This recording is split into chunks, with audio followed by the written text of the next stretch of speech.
तान cricket stadium की गल करते पे मेज़बानी करेगा नैशनल चैंपियंस कप की। बड़ा वड्डा एक डोमैसटिक इवेंट होने जा रहा है। असं शुरू तो गल करते पे कि यार पाकिस्तान में कोई इवें डोमैसटिक इवेंट नहीं हो रहा, तो आखिरकार पीसीबी ने भी साड़ी जी सलाह है वह सुन ली है। तुम वेखते हैं ये खिलाड़ी की करते हैं। साहिबजादा फरहान, शादाब खान, शाहीन शाह अफरीदी ते साइम अयूब की असी गल करिए, क्योंकि धुप बड़ी है, गर्मी बड़ी है, तो तुहानू पता है खिलाड़ियों के जोड़े मूँह ने वह भी लटके हुए हैं।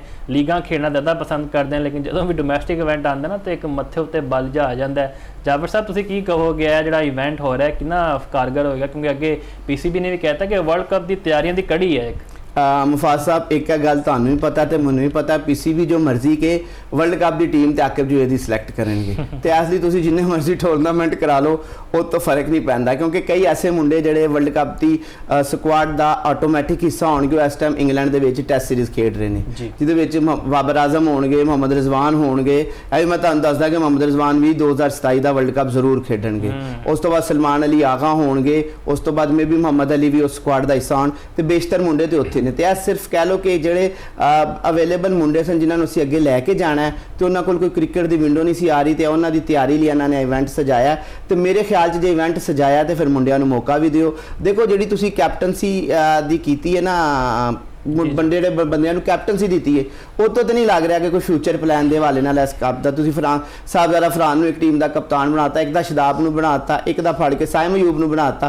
तो मेरा नहीं ख्याल कि कोई फ्यूचर लिए इन्होंने कोई पीसीबी ने कोई प्लान के तहत है कि असीं तो अपना कोई टैलेंट कड्डांगे, कोई नवा कैप्टन ग्रूम होएगा। मैनूं नहीं लग रहा इस अप्रोच तो, क्योंकि जे आंदा तो तुसीं उन्हां खिलाड़ियों नूं कैप्टनसी देंदे जिहड़े मे बी फ्यूचर तुसीं बतौर कैप्टन ऑप्शन के तौर पर देख सकते हो। जिन जे एक लास्ट फैसलाबाद का इवेंट होया इस दौरान शाहीन शाह अफरीदी, मोहम्मद रिजवान, बाबर आजम, हारिस ते उन्होंने दे नाल शदाब खान ने कप्तानी की सी, लेकिन ऐतका नहीं होया।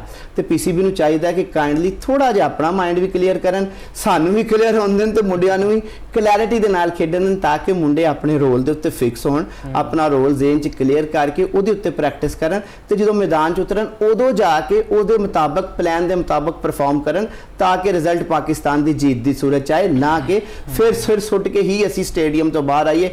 क्योंकि मुफाज जे ईमानदारी नाल एक गल दसीए तानू, हकीकत ते मबनी ते जिहड़ी पाकिस्तानी दी इस टाइम तैयारी है ना, उहदे च सानू नहीं लगता कि पाकिस्तान राउंड ऑफ 7 का जिहड़ा तीसरा स्टेज होएगी वर्ल्ड कप 2027 की, उहदे विच भी क्वालीफाई कर सकेगा। जे करना है, जे मेहनत करनी है तो मेहनत करनी पेगी, क्योंकि साउथ अफ्रीका दी पिचा पाकिस्तान लई एडियां आसान नहीं होणगियां जिहड़ियां दूजियां पिचा वैस्ट इंडीज़ दियां या बंगलादेश दियां सन। ते असीं तो उत्ते भी नहीं जित सके, तो असीं साउथ अफ्रीका च की परफॉर्म करांगे।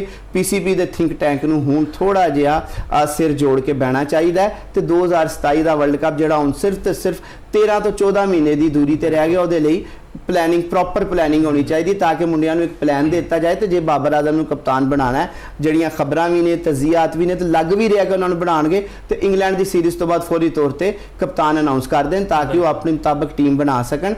तो क्योंकि बाबर आजम जो 2020 तमाम फॉर्मेट्स कप्तान बने सन, तो तकरीबन 3 साल तो बाद उन्होंने ODI वर्ल्ड कप 2023 खेडिया सी, लेकिन परफॉर्मेंस मायूस कौन सी। तो जे 3 साल दे अरसे वर्ल्ड कप की तैयारी नहीं हो सकी सी, उदों जो तुसीं T20 के 2 फाइनल भी खेड चुके सो, एक सैमीफाइनल खेड चुके सो, तो टीम भी जैलेंस सी, तो फिर ऐतका भी उन्होंने चैलेंज हो सकता है। लिहाजा पीसीबी नूं चाहिए बगैर किसी देर तो जे कप्तान की कोई तब्दीली का प्रोग्राम है तो फौरी तौर पर उन्होंने अनाउंस करे, ताकि मुंडे अपने कप्तान के मुताबिक प्लान बना सकन ते खेड सकन। बिल्कुल जिद्दां आमिर नज़ीर साहब कह रहे सन कि जो सिलेक्टेड खिलाड़ी असीं वही वेखते हैं कि अगे वही आ जाते हैं, लेकिन जो बेचारे परफॉर्म करते पे ने डोमैसटिक विच, असीं अली रज़ा की गल करिए या आकिफ जावेदी, साढ़े कोल जिहड़ा पेस ऑफ अटैक का मसला है ना, वो हल हो जाना चाहिए। तो वर्ल्ड कप है इसी चीज़ की कड़ी है कि असीं एक अच्छा स्क्वाड बनाइए। जरा थोड़ी जी गल करते हैं फुटबॉल की जाफर साहब, क्योंकि बड़ा ना एक सोशल मीडिया पर हाइप क्रिएट की गई है। तो गल भी सही है कि जिस तरह अर्जेंटाइन नूं फेवर दिता गया फीफा तरफों, तो हुण बाकायदा तौर पर यूईफा की असीं गल करिए, AFC या कॉनकाफ की, उन्होंने खत लिखता है फीफा नूं कि असीं जिहड़ा तुहाडा तर्ज अमल है नाल मजीद नहीं चल सकते, इहदे विच तब्दीलियां लियाओ या फिर कोई नया सदर लियाओ। तो डोनाल्ड ट्रंप साहब जिहड़े कहंदे ना हर किसी के काम में मुदाखलत करते हैं, उन्होंने भी एक बड़ा बड़ा ट्वीट करता है कि जी जे इन्फेंटिनो हट गए अपनी कुर्सी तो फीफा का जवाल शुरू हो जाएगा। कितना वेखदे तुसीं? जी मुफाज साहब बिल्कुल मजाक खेज बयान ਬਿਆਨ ਹੈ ਅਮਰੀਕੀ ਸਦਰ ਦਾ, ਕਿਉਂਕਿ ਉਹਨਾਂ ਦਾ ਖੇਡ ਨਾਲ ਕੋਈ ਤਾਲੁਕ ਨਹੀਂ, ਇੰਟਰਨੈਸ਼ਨਲ ਬਾਡੀ ਦੇ ਵਿੱਚ ਮੁਦਾਖਲਤ ਨਹੀਂ ਹੋਣੀ ਚਾਹੀਦੀ। ਮੈਨੂੰ ਇਹ ਲੱਗਦਾ ਕਿ ਸ਼ਾਇਦ ਜਿਹੜਾ ਟਰੰਪ ਨੇ ਇਸ ਤੋਂ ਪਹਿਲੇ ਖਵਾਇਸ਼ ਦਾ ਇਜ਼ਹਾਰ ਕੀਤਾ ਸੀ ਨਾ ਕਿ ਅਗਲੇ ਵਰਲਡ ਕੱਪ ਦੀ ਮੇਜ਼ਬਾਨੀ ਸਿਰਫ ਅਮਰੀਕਾ ਕਰੇਗਾ ਇੱਕ ਸੋਲ ਹੋਸਟ ਦੇ ਤੌਰ ਤੇ ਸ਼ਾਇਦ ਕਿ ਉਹਦੀ ਖਵਾਇਸ਼ ਦੀ ਤਕਮੀਲ ਲਈ ਉਹ ਇਨਫੈਂਟਿਨੋ ਨੂੰ ਸਪੋਰਟ ਕਰ ਰਹੇ ਨੇ, ਮੈਨੂੰ ਇਹ ਲੱਗ ਰਿਹਾ।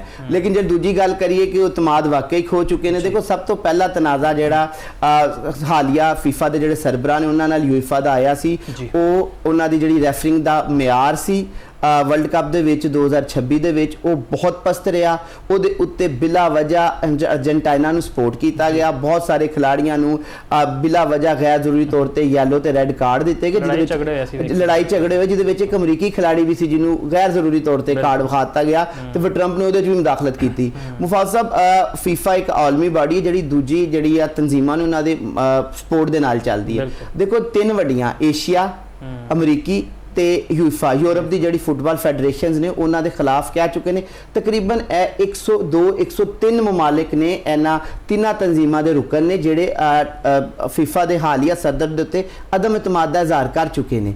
ਬੇਸਿਕ ਰਾਈਟ ਇੱਕ ਜਿਹੜਾ ਕ੍ਰਾਈਸਿਸ ਇਹਨਾਂ ਦੇ ਦਰਮਿਆਨ ਇੱਕ ਆਇਆ, ਸਭ ਤੋਂ ਪਹਿਲਾਂ ਤੇ ਅਰਜਨਟੀਨਾ ਦੇ ਜਿਹੜੀ ਬੇਜਾ ਸਪੋਰਟ ਸੀ ਤੇ ਫਿਰ ਉਸ ਤੋਂ ਬਾਅਦ ਜਿਹੜੀ ਉਹਨਾਂ ਨੇ ਕਿਹਾ ਕਿ ਅਸੀਂ ਫੀਫਾ ਵਰਲਡ ਕੱਪ ਦੇ ਜਿਹੜੇ ਹਿੱਸਸ ਨੇ ਜਿਹੜੇ ਉਹਦੇ ਸ਼ੇਅਰਸ ਨੇ ਉਹ ਸਰਮਾਇਆਕਾਰਾਂ ਨੂੰ ਫਰੋਖਤ ਕਰਾਂਗੇ, ਉਹਦੇ ਉੱਤੇ ਆਇਆ। ਉਹਦੇ ਉੱਤੇ ਪਹਿਲੇ ਇਹਨਾਂ ਨੇ ਇਨਫੈਂਟਿਨੋ ਨੇ ਕਿਹਾ ਜੀ ਕਿ ਮੈਂ ਬਹੁਤ ਜ਼ਿਆਦਾ ਸਟੈਂਡ ਲਿਆ, ਮੈਂ ਨਹੀਂ ਕਰਾਂਗਾ, ਮੈਂ ਮਨਸੂਬੇ ਨੂੰ ਸੋਚਾਂਗਾ ਸੀ ਇਹਨੂੰ ਪਾਇਆ ਤੱਕ ਮਿਲ ਤੇ ਪਹੁੰਚਾਣਾ। ਲੇਕਿਨ ਬਿਲਕੁਲ ਆਖਰੀ ਵਕਤ ਦੇ ਉੱਤੇ ਆ ਕੇ ਜਦੋਂ ਵਰਲਡ ਕੱਪ ਖਤਮ ਹੋ ਗਿਆ ਤਨਕੀਦ ਬਹੁਤ ਜ਼ਿਆਦਾ ਹੋ ਗਈ ਤੇ ਉਹਨਾਂ ਨੇ ਮਨਸੂਬਾ ਮੁਸਤਰਦ ਕਰਤਾ। ਲੇਕਿਨ ਉਹ ਮਨਸੂਬਾ ਮੁਸਤਰਦ ਹੋਣ ਤੋਂ ਬਾਵਜੂਦ ਜਿਹੜੀ ਰੰਜਿਸ਼ ਸੀ, ਜਿਹੜੀ ਖਲੀ ਸੀ ਉਹ ਬਰਕਰਾਰ ਹੈ ਤੇ ਹੁਣ ਉਹ ਇਸ ਮੁਤਾਲਬੇ ਕਿ ਇਹਨਾਂ ਨੂੰ ਚਾਹੀਦਾ ਕਿ ਹੁਣ ਆਪਣੇ ਅਹੁਦੇ ਤੋਂ ਅਸਤੀਫਾ ਦੇ ਦੇਣ, ਮੁਸਤਾਫੀ ਹੋਣ ਦੇ ਮੁਤਾਲਬੇ ਦੇ ਨਾਲ ਸਾਹਮਣੇ ਆਈਏ। ਤੇ ਮੇਰੇ ਖਿਆਲ 'ਚ ਜਿੱਥੇ ਉਹ ਤਿੰਨ ਜੇ ਤਨਜ਼ੀਮਾਂ ਮਿਲ ਗਈਆਂ ਨੇ ਤੇ ਫਿਰ ਇਹਨਾਂ ਕੋਲ ਹੁਣ ਕੋਈ ਰਸਤਾ ਨਹੀਂ ਬਚਿਆ।